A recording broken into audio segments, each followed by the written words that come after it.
And the good news is that many Republicans in states across the country aren't taking this lying down. Now, as we've documented on The Angle, attorneys general and state treasurers are ending or curbing state contracts with financial institutions who engage in what we described, a couple months ago as the ESG scam.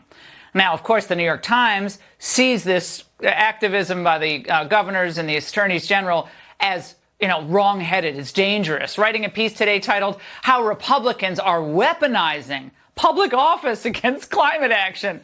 A Times investigation revealed a coordinated effort to use government muscle and public funds to punish companies trying to reduce greenhouse gases. Joining me now, I guess he'd be one of them, Eric Schmitt, Missouri Attorney General. And congratulations, Eric. You just won the big Senate primary for the GOP in Missouri, so you have a busy fall ahead.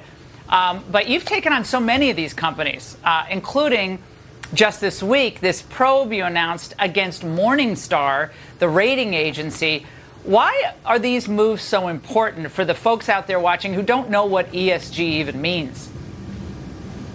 Well, because it's all about power and control, Laura. I mean, this kind of radical climate alarmism that has been weaponized, whether by agencies or these companies that are pushing ESG, really hurts, middle-class American families. On your previous segment, you're talking about how expensive it is now for people to, at the pump or at the grocery store. This is directly because of Joe Biden's administration, their war on American energy.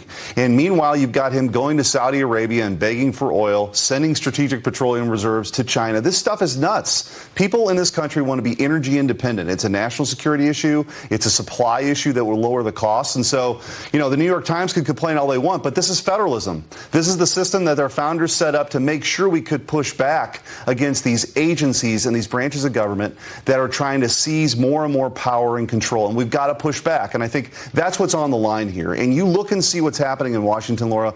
The Democrats are 2 votes away from fundamentally changing this country forever, federalizing our elections, adding states to the union, packing the United States Supreme Court. They are playing for keeps, and we have to push back with everything we've got to save this country. Yeah, Republicans play along the edges, and Democrats go for the jugular. Now, Reuters is reporting that Morningstar Chief Executive Capers said in a statement, sustainability introduces new choices for investors. Morningstar provides the data and the insights to help investors of all types weigh those choices in their decision-making. Mr. Attorney General, what are the objective metrics? And isn't it the case that corporations are supposed to return the most value for shareholders? So isn't that what their job is supposed to be, not this phony baloney stuff they're doing on the environment and equity?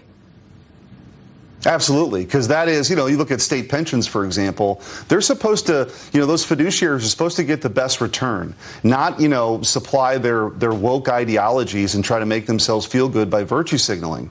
And so we've got to get to the bottom of it. It's why we've launched our investigation. It's why you see so many states being active in this, because this is the kind of, aggressive actions that the left has taken now because they want their way and they don't care what the American people think, and it's up to us to put a stop to it. And I think this plays out on a whole number of fronts. ESG, it's why, Missouri was the first state to sue OSHA for the vaccine mandate. This was an agency created to make sure forklifts beep when they back up, right? And they were going to force a medical procedure on 80 million Americans. And so if the left, if the Democrats can weaponize these agencies, the administrative state, to do things that the Article 1 branch Congress would never do, it is up to us to push back. And we've got to make sure we've got reinforcements, in Washington come 2023. And I think that's why, I'm very excited to be in the Senate to help lead that charge there as well.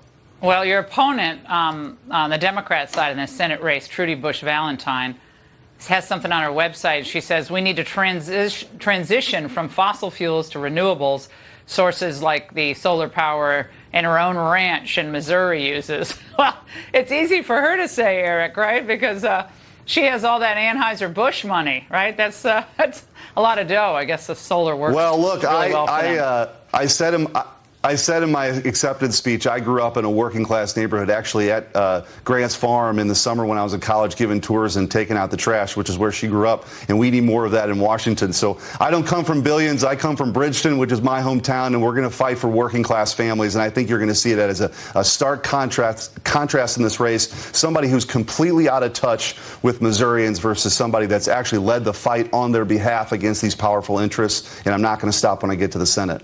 Mr. Attorney General, blue collar power. I love it. Thanks so much and congratulations.